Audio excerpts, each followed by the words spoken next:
എപ്പിസോഡിന്റെ തുടക്കത്തിൽ നമ്മൾ കാണിക്കുന്നത് ടിമ്മും ബായി ആണെങ്കിൽ അവരുടെ റൊമാൻറ്റിക് ആയിട്ടുള്ള മൂമെന്റ്സ് എല്ലാം കഴിഞ്ഞിട്ട് റെസ്റ്റ് എടുക്കുന്ന ടൈമിനാണ് അവിടെ കാണുന്ന ഒരു ബൾബ് അവർ ശ്രദ്ധയപ്പെടുന്നത്. ഇങ്ങനെ നമ്മൾ റൊമാൻറ്റിക് ആയിട്ടുണ്ടെങ്കിൽ നമ്മുടെ ഈ വീട്ടിലുള്ള പല കാര്യങ്ങളും നമുക്ക് കണ്ടുപിടിക്കാൻ പറ്റുമെന്നൊക്കെ നമ്മുടെ ടിം ആണെങ്കിൽ ടീസ് ചെയ്ത് സംസാരിക്കുന്നുണ്ട്. പെട്ടെന്നാണ് ടിമ്മിന്റെ ഫോണിട്ട് ഒരു മെസ്സേജ് വരുന്നത്. അയച്ചിരിക്കുന്നത് വേറെ ആരുമല്ല, ഇവൻ ഇങ്ങനെ സ്കാം ചെയ്യുന്ന കൂട്ടത്തിലെ ഒരു പെൺകുട്ടിയാണ്. നാളെ കാണാൻ പറ്റുമെന്നാണ് ചോദിച്ചിരിക്കുന്നത്. പെട്ടെന്ന് തന്നെ അവർ റിപ്ലൈ കൊടുക്കുന്നില്ല. നിന്റെ ബിസിനസ് കാര്യമാണോ എന്ന് നമ്മുടെ പായ ചോദിക്കുന്നുണ്ട്. അതേന്നാണ് പറയുന്നത്. പെട്ടെന്ന് പായ്ക്കും കുറച്ച് മെസ്സേജ് കാര്യങ്ങളൊക്കെ വരുന്നുണ്ട്. അതായത് അവന്റെ ബിസിനസ്സിൽ മീറ്റ് ചെയ്യാനുള്ള ആള് താഴെ വന്ന് നിൽക്കുന്നുണ്ട്, അതുകൊണ്ട് പെട്ടെന്ന് താഴത്തേക്ക് ചെല്ലണം, ഞാൻ പോകാന്ന് പറഞ്ഞിട്ട് നമ്മുടെ പായ ആണെങ്കിൽ അവന്റെ ഡ്രസ്സൊക്കെ എടുത്ത് ധൃതിക്ക് അവിടുന്ന് പോകുന്നുണ്ട്. ഈ ഒരു സമയത്ത് ടിം അവർക്ക് റിപ്ലൈയും കൊടുക്കുന്നുണ്ട്, നാളെ കാണാമെന്ന്. ഒരാൾക്ക് മാത്രമല്ല, ഒരു 5-6 പേര് അവന്റെ ലിസ്റ്റിൽ ഇങ്ങനെ സ്കാം ചെയ്യാൻ വേണ്ടിയിട്ടുണ്ട്. അവർക്ക് എല്ലാവർക്കും ഈ മെസ്സേജ് ഫോർവേഡ് ചെയ്യാണ്. അങ്ങനെ നമ്മുടെ ടിം ആണെങ്കിൽ പറഞ്ഞ സമയത്ത് തന്നെ ആ ഗേളിനെ കാണാൻ ചെന്നിട്ടുണ്ട്. അവിടെ ചെന്നിട്ട് ആ ഗേളിനോട് ബ്രേക്കപ്പ് ആണ് പറയുന്നത്. എല്ലാ ഗേൾസിനോടും പറയുന്നുണ്ട് എല്ലാവരും നല്ല വയലന്റ് ആയിട്ടാണ് ബിഹേവ് ചെയ്യുന്നത്. കാരണം ഇതെല്ലാം ഇവനെക്കാട്ടും ഏജ് കൂടിയ ആൾക്കാരാണല്ലോ, അതുകൊണ്ട് അവർക്ക് അതൊന്നും പെട്ടെന്ന് തന്നെ അക്സെപ്റ്റ് ചെയ്യാൻ പറ്റുന്നില്ല. ഇതെല്ലാം കണ്ടിട്ട് അവിടേക്ക് വേറൊരു ചോദിക്കുന്നുണ്ട്, സാറേ കുറച്ച് ഐസ് എടുക്കട്ടെ എന്ന്. കഞ്ഞി എടുക്കട്ടെ ചേട്ടാന്നൊക്കെ ചോദിക്കണതിന് തുല്യമായിട്ടാണ് അവൻ ആ സമയത്ത് ബിഹേവ് ചെയ്യുന്നത്. ഇങ്ങനെ വീട്ടിലെത്തിയ ടിമ്മാണെങ്കിൽ അവന്റെ ദേഹത്തെ പാടുകളും കാര്യങ്ങളൊക്കെ നോക്കുന്നുണ്ട്. അപ്പോഴാണ് ഒരു മെസ്സേജ് കാണുന്നത്. അതായത് നമ്മുടെ ഷുഗർ മാമില്ലേ, അവളാണ് മെസ്സേജ് അയച്ചിരിക്കുന്നത്. നാളെ കാണാൻ പറ്റുമോന്നാണ്. ആ കാണാമെന്നും അവൻ തിരിച്ച് റിപ്ലൈ കൊടുക്കുന്നുണ്ട്. അങ്ങനെ രണ്ടുപേരും ഡ്രസ്സും കാര്യങ്ങളെല്ലാം സെലക്ട് ചെയ്യാൻ വേണ്ടി വന്നേക്കാണ്. ഞാനെല്ലാം സെറ്റ് ചെയ്തിട്ടുണ്ട്. രണ്ടുപേർക്കും അവർ ആ ഔട്ട്ഫിറ്റ് കണ്ടപ്പോഴേക്കും ഭയങ്കര രീതിയിൽ ഇഷ്ടപ്പെട്ടിട്ടുണ്ട്. ഈ സമയം ഞാന പറയുന്നുണ്ട്, ഇനി നമുക്ക് ഫോട്ടോ സെഷനാന്ന് പറഞ്ഞിട്ട് അവർ രണ്ടുപേരെയും കുറച്ച് ഫോട്ടോസും കാര്യങ്ങളൊക്കെ അവിടെ വെച്ച് എടുക്കുന്നുണ്ട്. ഫോട്ടോസൊക്കെ എടുത്തു കഴിഞ്ഞെങ്കിൽ രണ്ടുപേരും പോയി അടുത്ത കോസ്റ്റ്യൂം ഇടാൻ പറയുന്നുണ്ട്. അല്ല, ഇത്രയും മാത്രം കോസ്റ്റ്യൂം എന്തിനാന്ന് നമ്മുടെ പായ ചോദിക്കുമ്പോഴേക്ക് കുറേ ചടങ്ങില്ലേ, അപ്പം അതിനെല്ലാം കോസ്റ്റ്യൂം വേണ്ടതെന്ന് ചോദിക്കുമ്പോഴേക്കും അത്ര ചടങ്ങൊന്നും വേണ്ടെന്ന് പറയുമ്പോഴേക്കും അത് ഫാമിലിയിലുള്ളവർ സമ്മതിക്കില്ലല്ലോ. ഫാമിലിയിലുള്ളവർക്ക് എല്ലാ ചടങ്ങും നടത്തണമെന്നാണ് ആഗ്രഹം, അതുകൊണ്ട് വേറെ ഓപ്ഷൻസ് ഇല്ല എന്ന് പറഞ്ഞിട്ട് നമ്മുടെ പായിനെ ഡ്രസ്സ് മാറ്റാനായിട്ട് ഞാനെയാണെങ്കിൽ നിർബന്ധിച്ച് കൊണ്ടുപോകുന്നുണ്ട്. ഇതേ സമയത്താണ് നമ്മുടെ ടിമ്മിന് ഒരു കോള് വരുന്നത്. കോള് വിളിച്ചിരിക്കുന്നത് വേറെ ആരെയല്ല, യു തന്നെയാണ്. യുവിന്റെ കോളും കണ്ടതും അവനൊന്ന് പാനിക് ആവുന്നുണ്ട്. അവിടുത്തെ ഡ്രസ്സിംഗ് റൂമിൽ മാറി നിന്നിട്ട് കോൾ അറ്റൻഡ് ചെയ്യുന്നുണ്ട്. യു ആണെങ്കിൽ പറയുന്നത്, ഞാൻ എന്തൊക്കെ ചെയ്തിട്ടും നോർത്ത് എന്നെ വിശ്വസിക്കുന്നില്ല, ഞാൻ എന്ത് ചെയ്തിട്ടാണ് ഇനി അവൻ എൻ്റെ സ്നേഹം തെളിയിക്കണ്ടേന്ന് ചോദിക്കുമ്പോഴേക്ക് നീ സത്യസന്ധമായിട്ട് അവൻ്റെ അടുത്ത് ബിഹേവ് ചെയ്യാനാണ് നമ്മുടെ ടിമ്മ് പറഞ്ഞു കൊടുക്കുന്നത്. നോർത്ത് ഈ സമയത്ത് അവൻ്റെ ബേക്കറിയിലിരിക്കുകയാണ്. ഇന്ന് പതിവിലും ആരും അങ്ങോട്ടേക്ക് വരുന്നില്ല, കസ്റ്റമേഴ്സ് ഒക്കെ ഭയങ്കര കുറവാന്ന് പറഞ്ഞുകൊണ്ടിരിക്കുന്നുണ്ട്. എൻ്റെ ഫ്രണ്ട് പറയുന്നത് ഇന്ന് കസ്റ്റമേഴ്സ് കുറയുന്നത് വേറൊന്നും കൊണ്ടല്ല, യു ഇങ്ങോട്ട് വന്നിട്ടില്ല, യുവിനെ കണ്ട് അട്രാക്റ്റ് ആയിട്ടാണ് കുറെ പെൺപിള്ളേരൊക്കെ ഇങ്ങോട്ട് വന്നേന്നൊക്കെ ഇവർ സംസാരിച്ചുകൊണ്ടിരിക്കുന്നത്. അതേ സമയത്ത് തന്നെ യു അങ്ങോട്ട് കയറി വരാണ്. അതിൻ്റെ ഒപ്പം പുറത്തേക്ക് വരാൻ പറയുമ്പോഴേക്കും എനിക്ക് നിന്റെ ഒപ്പം പുറത്തേക്കൊന്നും വരാനായിട്ട് താല്പര്യമില്ല, നീ ഇവിടെ കണ്ടില്ലേ എനിക്ക് കുറെ പണിയുണ്ട്, തിരക്കുണ്ടെന്ന് പറയാണ്. തിരക്കുള്ള സ്പേസിൽ നമ്മുടെ യു ഒന്ന് നോക്കുന്നുണ്ട്. നീ എൻ്റെ ഒപ്പം വന്നേ പറ്റത്തുള്ളൂ, എനിക്കൊരു അർജന്റായിട്ടുള്ള കാര്യം പറയാനാന്ന് പറയുന്നുണ്ട്. നീ എന്തൊക്കെ പറഞ്ഞാലും എനിക്കതൊന്നും താല്പര്യമില്ല, എന്നെ ഡിസ്റ്റർബ് ചെയ്യാതെ പൊക്കോളാൻ പറയുന്നുണ്ട്. നീ വരില്ലെന്ന് ഉറപ്പല്ലേ, എന്നാ ഞാൻ നിന്റെ ഫോട്ടോസ് എടുക്കാൻ പോവാന്ന് പറഞ്ഞിട്ട് കുറെ ഫോട്ടോസും വീഡിയോസ് എടുക്കുന്നുണ്ട്. ഇത് ഞാനിപ്പോൾ തന്നെ പായ്ക്ക് അയച്ചു കൊടുക്കും. നീ ഈ ഹോട്ടലിൽ നിർത്താൻ പോണേന്നല്ലേ പറഞ്ഞേക്കുന്നത്, രണ്ടാമത് റൺ ചെയ്ത കാര്യമൊക്കെ ഞാൻ പറയൂന്ന് പറയുമ്പോഴേക്കും ഫ്രണ്ടും കിടന്ന് ഒച്ചെടുക്കുന്നുണ്ട്. എടാ ഇങ്ങനെയൊന്നും ചെയ്യല്ലേ, ഞങ്ങൾ വേണമെങ്കിൽ കാല് പിടിക്കാം, ഇവനെ വേണമെങ്കിൽ കൊണ്ടുപോയിക്കോ, തിരിച്ച് തരൊന്നും വേണ്ട, നീ ഈ കാര്യം എന്തായാലും പായുനോട് പറയരുത് എന്ന് പറഞ്ഞിട്ട് റിക്വസ്റ്റ് ചെയ്യാണ്. അങ്ങനെ നമ്മുടെ നോർത്തിന് വേറെ വഴിയില്ലാഞ്ഞിട്ട് അവൻ്റെ കൂടെ പോകുന്നുണ്ട്. ഇന്ന് നോർത്തിനെ പിക്ക് ചെയ്യാൻ വേണ്ടിയിട്ട് അതേ സ്കൂട്ടിക്ക് തന്നെയാണ് വന്നേക്കുന്നത്. നമ്മുടെ നോർത്തിന് ഹെൽമെറ്റ് വെക്കാനൊക്കെ യു ഹെൽപ്പ് ചെയ്യുന്നുണ്ട്. അല്ല, എൻ്റെ സംശയം അതല്ല, ഈ നമ്മുടെ സീരീസിലെ ബോട്ടംസിനൊക്കെ എന്താണ് ഹെൽമെറ്റ് വെക്കാൻ അറിയാത്തത്, അതാണ് എൻ്റെ ചോദ്യം. നിങ്ങൾക്ക് എന്താണ് അതിനെപ്പറ്റിയുള്ള അഭിപ്രായം ഒന്നൊന്ന് കമൻറ്റ് ചെയ്യാൻ മറക്കരുത്. അങ്ങനെ രണ്ടുപേരും കൂടി ഒരു അപ്പാർട്ട്മെൻറ്റിൻ്റെ മുമ്പിലാണ് വന്നേക്കുന്നത്. അവിടെ ചെല്ലുമ്പോഴേക്കും ഹെൽമെറ്റ് കാര്യങ്ങളെല്ലാം മാറ്റി കൊടുക്കുന്നുണ്ട്. ഇതെങ്ങോട്ടാണ് വന്നേക്കുന്നത്, ഈ സ്ഥലം ഏതാണെന്നൊക്കെ നമ്മുടെ നോർത്ത് ചോദിക്കുന്നുണ്ട്. അപ്പോഴാണ് പുറകിൽ നിന്ന് ആ ലേഡി വരുന്നത്. അമ്മ നിങ്ങൾ എന്താ ഇവിടെയെന്ന് ചോദിക്കുന്നുണ്ട്. എന്താ കാര്യമെന്ന് ചോദിക്കുമ്പോഴേക്കും ആ ലേഡി ചിരിക്കുകയാണ്. ഇവൻ്റെ അമ്മയാണെന്നാണല്ലോ പറഞ്ഞു വെച്ചേക്കുന്നത്. നമ്മുടെ യുവിനെ ഒന്ന് നോർത്ത് നോക്കുന്നുണ്ട്. 3 പേരും കൂടി ഫ്ലാറ്റിൻ്റെ ഉള്ളിട്ട് ചെല്ലാണ്. ഫ്ലാറ്റിൻ്റെ ഉള്ളിട്ട് കയറുന്നുണ്ട്. നമ്മുടെ നോർത്തിനിരിക്കാനായിട്ട് അവിടെ ചെറിയൊരു ബെഞ്ച് പോലത്തെ സ്ഥലം കൊടുക്കുന്നുണ്ട്. ബാക്കി രണ്ടുപേരും താഴെയാണ് ഇരിക്കുന്നത്. ഇത് നോർത്ത് ഒന്ന് നോട്ടീസ് ചെയ്യുന്നുണ്ട്, കാരണം അവിടെ ഇരിക്കാൻ വേറെ സ്പേസോ കാര്യങ്ങളൊന്നുമില്ല. ഇത് കണ്ട് വയേഡായിട്ട് നമ്മുടെ നോർത്താണെങ്കിൽ നിങ്ങളൊക്കെ താഴെ ഇരിക്കുമ്പോൾ ഞാനെങ്ങനെ പൊക്കത്തിരിക്കാന്ന് പറഞ്ഞിട്ട് അവരിപ്പം താഴെ ഇരിക്കുന്നുണ്ട്. എന്തിനാ എന്നെ ഇങ്ങോട്ട് കൊണ്ടുവന്നേന്ന് ചോദിക്കുമ്പോഴേക്കും പറയുമ്പോഴേക്കും ഞാൻ നിന്നോട് കുറച്ച് സത്യങ്ങൾ പറയാം, സത്യമായിട്ടും ഇതാണ് എൻ്റെ വീട്, ഇതിൻ്റെ സ്പേസ് ആണ്, പക്ഷേ ഇത് റെൻ്റ് ആണ് എന്നൊക്കെ പറയുന്നുണ്ട്. എന്നിട്ട് നമ്മളെ ബാക്കപ്പിൽ വേറൊരു സീൻ കാണിക്കുന്നുണ്ട്. അതായത് നമ്മുടെ ടിമ്മു പറഞ്ഞല്ലോ നിനക്ക് സത്യസന്ധമായിട്ടുള്ള കാര്യങ്ങളെല്ലാം അവനെ ഒന്ന് പറഞ്ഞ് മനസ്സിലാക്കിയാൽ അവന് നിന്നോടുള്ള ഇഷ്ടം പഴയ പോലെ ആവൂന്ന്. മാത്രമല്ല നോർത്തെ, അന്ന് നമ്മൾ കണ്ടുമുട്ടിയില്ലായിരുന്നു, അന്ന് ശരിക്കും നീ പാലത്തിൽ നിന്ന് വീണതല്ല, ഞാനായിട്ട് ഫോഴ്സ് ചെയ്തിട്ട് നിന്നെ ഒന്നിട്ടാന്ന് പറയുന്നുണ്ട്. ഇത് കേൾക്കുമ്പോഴേക്കും നോർത്തിന് നല്ല രീതിക്ക് ഷോക്കായിട്ട് അവൻ കിടന്ന് ഒച്ച എടുക്കാണ്. നീ അന്ന് എന്നെ മനഃപൂർവ്വം ട്രാപ്പ് ചെയ്തല്ലേ എന്നൊക്കെ ചോദിക്കുന്നുണ്ട്. അതുമാത്രമല്ല ഈ ഇരിക്കുന്നത് എൻ്റെ അമ്മയൊന്നുമല്ല, ഇതെൻ്റെ ആൻറ്റിയാണ്, അന്ന് കണ്ട ആൻറ്റിയാണ് എൻ്റെ അമ്മ എന്ന് പറയുന്നുണ്ട്. എല്ലാം കൂടി ആയപ്പോഴേക്കും നോർത്തിനും ആണെങ്കിൽ ഈ തലക്ക് ഭ്രാന്ത് പിടിക്കാണ്. എനിക്ക് വേറൊരു കാര്യം കൂടി പറയാനുണ്ട്, പിന്നെ നിന്നെ ഇങ്ങനെ സെറ്റാക്കാനായിട്ട് എൻ്റെ ഇപ്പം ഇപ്പോഴും ഹെൽപ്പ് ചെയ്യാൻ വേറൊരാളുണ്ട് എന്ന് ടിമ്മിൻ്റെ കാര്യം പറയാൻ വരുമ്പോൾ അവൻ പറയുന്നുണ്ട്. നിർത്ത്, എനിക്കിന്ന് കേൾക്കാനായിട്ട് യാതൊരു മൂടില്ല, കാരണം ഇന്ന് കുറേ കാര്യങ്ങൾ ഞാൻ കേട്ടുകൊണ്ട് തന്നെ എനിക്ക് തലക്ക് നല്ല വേദനയുണ്ടെന്ന് പറയുന്നുണ്ട്. ഇതെല്ലാം കേട്ട ആൻറ്റി ആണെങ്കിൽ നമ്മുടെ യുവിനോട് കുറച്ചു നേരം ഒന്ന് പുറത്തേക്ക് പോയി നിൽക്കാനായിട്ട് ആവശ്യപ്പെടാണ്. യു ആണെങ്കിൽ ആൻറ്റി പറയുന്നത് കേട്ടിട്ട് ഒന്നും മിണ്ടാതെ പുറത്തേക്ക് പോകുന്നുണ്ട്. നോർത്തെ, എനിക്ക് കുറച്ച് കാര്യങ്ങൾ പറയാനുണ്ട്. നമ്മുടെ യു ഇങ്ങനെ ആയതിന് കാരണം അവനല്ല, അവനൊരിക്കലും ആരെയും പറ്റിക്കണമെന്ന് വിചാരിച്ചിട്ടില്ല. അവനെ വളർത്തിയ രീതി, അവൻ്റെ അമ്മ, അവൻ്റെ ജീവിത ശൈലിയൊക്കെയാണ് അവനെ ഇങ്ങനെ ആക്കിയത്. അവൻ ചെറുപ്പത്തിൽ നന്നായിട്ട് പഠിക്കുമായിരുന്നു, പക്ഷെ അവൻ്റെ അമ്മ ഇങ്ങനെ സ്കാം ചെയ്യാൻ നിർബന്ധിക്കുന്നുണ്ട്. അമ്മ തന്നെ അവനോട് പല പ്രാവശ്യം പറഞ്ഞിട്ടുണ്ട്, നീ എന്താണ് ചെയ്യേണ്ടതെന്ന് നീ ആലോചിക്കണം, നീ ഒരു സ്കാമർ ആവാനാണ് ചാൻസ് എന്നൊക്കെ. അങ്ങനെയാണ് നമ്മുടെ യു ഈ ഒരു നിലയിലെത്തിയത്. ഇതെല്ലാം കേൾക്കുന്ന നോർത്തിനും സങ്കടം ആവുന്നുണ്ട്. പുറത്തിറങ്ങുമ്പോഴേക്കും നമ്മുടെ യു അവിടെ ഇരിക്കുന്ന കാണുന്നുണ്ട്, പക്ഷെ നോർത്ത് ഒന്നും മിണ്ടാതെ നിൽക്കാണ്. ഞാൻ നിന്നെ വീട്ടിട്ട് തിരിച്ച് ഡ്രോപ്പ് ചെയ്യട്ടെ എന്ന് നോക്കിയപ്പോഴേക്കും വേണ്ട, ഇതേപോലത്തെ ഒരു കള്ളൻ്റെ ഒപ്പം എനിക്ക് എങ്ങനെയാണ് വരാൻ പറ്റുക, നീ എന്നെ കൊല്ലിൽ നിന്ന് ആര് കണ്ടു എന്ന് പറയുന്നുണ്ട്.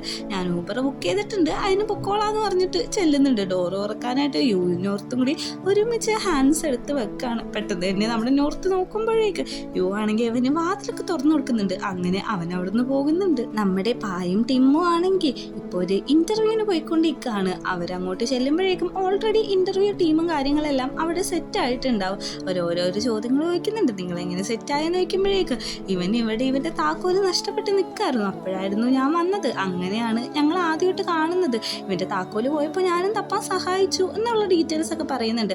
പക്ഷേ നമ്മുടെ ടിം പറയുന്നത്, ഞാൻ ഇവന് ഇവിടെ വെച്ചില്ല, അതിനു മുമ്പ് ഒരു കോൺസിറ്റി വെച്ച് കണ്ടിട്ടുണ്ടായിരുന്നു, അന്ന് തന്നെ എനിക്ക് ഇവനെ ഇഷ്ടപ്പെട്ടു. ഈ ലവ് അറ്റ് ഫസ്റ്റ് സൈറ്റ് എന്നൊക്കെ പറയില്ലേ, അതേപോലെ എനിക്ക് ഭയങ്കരമായിട്ട് ഇഷ്ടപ്പെട്ടു. പിന്നെ കോൺസിഡൻസിലാണ് ഇങ്ങനെയൊക്കെ ഇവിടം വരെ ആയെന്ന് പറയുന്നുണ്ട്. നമ്മുടെ ടിം ഒരു കിസ്സും കൂടി പായിന്റെ ഹാൻഡ്സിൽ വെച്ച് കൊടുക്കുന്നുണ്ട്. എല്ലാവരും ഒരു മിനിറ്റ് ഒന്ന് ചെറുതായിട്ട് കണ്ണെടുക്കണം, എനിക്കൊരു കാര്യം ചെയ്യാനുണ്ടെന്ന് പറഞ്ഞിട്ട് നമ്മുടെ പായാണെങ്കിൽ ടിമ്മിന് ഒരു കിസ് കൊടുക്കാണ്. ഞാനൊക്കെ ഇതറിയാം, അതുകൊണ്ട് തന്നെ അവൾ കണ്ണൊട്ടിട്ട് ഇടം കണ്ണൊക്കെ ഇട്ട് നോക്കാണ്. നല്ല ക്യൂട്ടായിട്ടുള്ളൊരു കിസ്സായിരുന്നു. നമ്മുടെ ടിമ്മും ഒരു കിസ് തിരിച്ചു കൊടുക്കുന്നുണ്ട്. ഇതിലൊക്കെ ഭയങ്കര ഹാപ്പി ആയിട്ട് നിൽക്കുന്നത് ഞാനെയാണ്. നമ്മുടെ നോർത്തിനെ നോക്കുകയാണെങ്കിൽ അവൻ വീട്ടിൽ ഒറ്റയ്ക്ക് ഇരിക്കുകയാണ്, കുറച്ചു നേരം ഗെയിം കളിക്കുന്നുണ്ട്. യുവിനെ വിളിക്കണമെന്ന് ആലോചിക്കുന്നുണ്ട്, പക്ഷെ അവൻ അവിടെ നിന്ന് നേരെ പോകുന്ന റെസ്റ്റോറൻറ്റിട്ടാണ്. ഫ്രണ്ട് പെട്ടെന്ന് തന്നെ ചോദിക്കുന്നുണ്ട്, ഓ നീ രാവിലെ പോയതായിരുന്നല്ലോ, എന്താന്ന് ചോദിക്കുന്നുണ്ട്. അല്ല, എനിക്ക് നിന്നോട് കുറച്ച് കാര്യം പറയാനുണ്ട്, ഇന്ന് തന്നെ പറയോ അല്ലെങ്കിൽ ഇനി അടുത്ത എപ്പിസോഡിലാണോ എന്ന് അവൻ തമാശക്ക് ചോദിക്കുന്നുണ്ട്. എടാ അതല്ല, ഞാൻ അഡ്മിറ്റ് ചെയ്തു, എനിക്ക് ശരിക്കും യുവിനെ ഇഷ്ടമാണ്, പക്ഷെ അവൻ എന്നോട് കള്ളത്തരങ്ങൾ പറഞ്ഞേക്കുന്നതുകൊണ്ട് എനിക്ക് അവനെ ട്രസ്റ്റ് ചെയ്യാൻ പറ്റുന്നില്ല എന്ന്. അങ്ങനെ വീട്ടിൽ ചെല്ലുമ്പോൾ യു ആണെങ്കിൽ പൊറിഞ്ചെല്ലാം എടുത്തു വെച്ചോണ്ടിരിക്കാണ് നമ്മുടെ നോർത്തിന് വേണ്ടിയിട്ട്. അല്ല, നിനക്ക് എന്നെ ഇഷ്ടമല്ലെങ്കിലും ഈ ഫുഡ് കഴിക്കാൻ മറക്കരുത്, ഞാൻ താഴ്ത്തിരുന്നോളാന്ന് പറഞ്ഞിട്ട് അവൻ അവിടുന്ന് ഇറങ്ങി പോകുന്നുണ്ട്. നമ്മുടെ നോർത്താണെങ്കിൽ ഒന്നും ചിന്തിക്കുന്നില്ല, അവൻ വിളമ്പി വെച്ച ഭക്ഷണങ്ങളെല്ലാം ആസ്വദിച്ച് കഴിക്കുന്നുണ്ട്. പിറ്റേ ദിവസം രാവിലെ ആണെങ്കിൽ എല്ലാ മീറ്റിംഗ്സും കഴിഞ്ഞ് ഞാൻ എന്നോട് ചോദിക്കുന്നുണ്ട്, ഇനി എന്തെങ്കിലും ഉണ്ടോന്ന്. ഇനിയൊന്നുമില്ല, ഇനി ഫ്രീ ആണ്, എന്നാൽ നീ പൊക്കോ, ഞാൻ ഇത്തിരി ബിസി ആണെന്ന് പറയുന്നുണ്ട്. ഓ അങ്ങനെയാണെങ്കിൽ നടക്കട്ടെ എന്ന് പറഞ്ഞിട്ട് നമ്മുടെ ടിമ്മിന് ഞാൻ പോയി കഴിഞ്ഞാൽ അപ്പം തന്നെ പായ ഒരു കിസ് കൊടുക്കുന്നുണ്ട്. എന്താ ബേബി ഇങ്ങനെയൊക്കെ കാണിക്കുന്നത്, ആരെങ്കിലും കാണില്ലേ എന്ന് ചോദിക്കുന്നുണ്ട്. അത് മാത്രമല്ല, ഞാൻ മീറ്റിങ്ങിന് പോവാൻ നീ വരണ്ട, ക്യൂയുടെ പോന്ന് പറയുന്നുണ്ട്. ഞാൻ ജലസാവില്ല, എന്നെയും കൂടി കൊണ്ടുപോകാനാണ് പറയുന്നത്. ജലസാവില്ല എന്ന് പറഞ്ഞിട്ട് അവിടെ ചെന്നിട്ട് നമ്മുടെ ചെക്കൻ ജലസ് പിടിച്ചിരിക്കാണ്. ഇവർ രണ്ടുപേരും സംസാരിക്കുന്നത് നമ്മുടെ പായിൻ്റെ ആ കസിൻ ബ്രദറിനെ കുറിച്ചുള്ള കാര്യങ്ങളൊക്കെയാണ്. ഇതെല്ലാം കണ്ടിട്ട് നമ്മുടെ ടിമ്മിന് ഒട്ടും സഹിക്കുന്നില്ല. അവൻ അവിടെ ഇരുന്ന് ഓരോ കോപ്രായങ്ങൾ കാണിച്ചുകൊണ്ടിരിക്കുകയാണ്. നമ്മുടെ പായിൻ്റെ കയ്യിൽ നിന്ന് കുറച്ച് വെള്ളം താഴെ വീഴുമ്പോൾ ക്യൂവയും നമ്മുടെ ടിമ്മും രണ്ടുപേരും ഒരുമിച്ച് ചെല്ലുന്നുണ്ട്. ക്യൂവേനെ മാറ്റിയിട്ട് ഞാനിതെല്ലാം ക്ലീൻ ചെയ്തോളാം എന്ന് പറഞ്ഞിട്ട് നമ്മുടെ ടിം തന്നെയാണ് അതൊക്കെ ക്ലീൻ ചെയ്ത് കൊടുക്കുന്നത്. ഇതിൽ നിന്ന് കാണുന്നവർക്ക് തന്നെ മനസ്സിലാവും അവൻ നല്ല രീതിക്ക് ജലസാന്ന്. നമ്മുടെ പായി ഒന്ന് അവനെ നോക്കുന്നുണ്ട്. ഒരു മിനിറ്റ് ഇപ്പോൾ വരാമെന്ന് പറഞ്ഞിട്ട് അവിടുന്ന് ടിമ്മിനെയും കൊണ്ട് പുറത്തേക്ക് പോവാണ്. അവിടെ ചെന്ന് ഒരു റൂം തുറന്നു കൊടുക്കുന്നുണ്ട്. നീ ഇതിൻ്റെ ഉള്ളിട്ട് കയറാൻ പറയുന്നുണ്ട്. അല്ല ബേബ്, ഞാൻ ശരിക്കും ജലസായതല്ല എന്ന് പറയുമ്പോഴേക്കും എനിക്കറിയാം നീ ഇതിൻ്റെ ഉള്ളിട്ട് കയറുന്നു പറയുന്നുണ്ട്. ഞാനൊരു കാര്യം ചോദിച്ചോട്ടെ, ആ ക്യൂക്ക് നിന്നെ നിന്നെ ശരിക്കും ഇഷ്ടമാണോ എന്ന് ചോദിക്കുമ്പോഴേക്കും അവൻ എൻ്റെ ഫ്രണ്ടാണ്, അവൻ എന്നെ അങ്ങനെയൊന്നും ഇഷ്ടപ്പെടില്ല എന്ന് പറയുന്നുണ്ട്. ആ കാര്യം പറഞ്ഞ് നമ്മുടെ ടീം ഒന്ന് ചൂടാവുന്നുണ്ട്. നീ ഇതിൻ്റെ ഉള്ളിട്ട് കയറുന്നുണ്ടോ ഇല്ലയോ എന്നാണ് ചോദിക്കുന്നത്. ഞാൻ കയറിയിട്ട് എന്തിനാന്ന് നോക്കുമ്പോഴേക്കും എനിക്കൊരു കിസ് തരാൻ വേണ്ടിയിട്ടാണ്, ഇവിടെ നിന്ന് എൻ്റെ എംപ്ലോയീസ് കാണും, അതുകൊണ്ട് ഇതിൻ്റെ ഉള്ളിട്ട് കയറാൻ പറഞ്ഞെന്ന് പറയുന്നുണ്ട്. അത് കേൾക്കുന്നത് നമ്മുടെ ചെക്കന് ഭയങ്കര സന്തോഷമാവുന്നുണ്ട്. അങ്ങനെ ഉള്ളിൽ കയറിയിട്ട് നമ്മുടെ ചെക്കന് ഒരു കിസ്സും കൊടുക്കുന്നുണ്ട്. ഇതെല്ലാം കഴിഞ്ഞ് തിരിച്ചു വന്നിട്ട് അവരവരുടെ മീറ്റിങ്ങും കാര്യങ്ങളെല്ലാം പ്രസന്റ് ചെയ്യുന്നുണ്ട്. ടീം നന്നായിട്ട് തന്നെ പ്രസന്റ് ചെയ്യുന്നുണ്ട്. നമ്മുടെ ക്യൂ ആണെങ്കിൽ പറയുന്നത്, നീ ഇത്ര നന്നായിട്ട്, അതായത് പായ് പറഞ്ഞതിനെക്കാട്ടും പെർഫോം ചെയ്യുമെന്ന് ഞാൻ വിചാരിച്ചില്ല എന്ന് പറയുന്നുണ്ട്. അങ്ങനെ രണ്ടുപേരും ഭയങ്കര ഹാപ്പിയിലാണ്. അപ്പോഴാണ് നമ്മുടെ പായ് ഒരു ലെറ്റർ എടുത്തു കൊടുക്കുന്നത്. വേറൊന്നുമല്ല, ഇത് ഞങ്ങളുടെ കല്യാണത്തിന്റെ ഇൻവിറ്റേഷൻ ലെറ്ററാണ്, നീ എന്തായാലും വന്നോന്ന് പറയുന്നുണ്ട്. ഞാനന്ന് ഫ്രീ ആണോന്ന് അറിയില്ല, എന്തായാലും പറ്റുവാണെങ്കിൽ ഞാൻ വരാമെന്നും പറയുന്നുണ്ട്. അങ്ങനെ ഇരിക്കുമ്പോഴാണ് നമ്മുടെ ഷുഗർ മാമീൻ്റെ കയ്യിൽ നിന്ന് ടിമ്മിനൊരു മെസ്സേജ് വരുന്നത്. ഞാനിവിടെ എത്തിയിട്ടുണ്ട്, മഞ്ഞില്ലേന്ന് ചോദിച്ചിട്ട്. അതിന് ഇപ്പം വരാമെന്നും പറഞ്ഞ് അവനൊരു മെസ്സേജ് അയക്കുന്നുണ്ട്.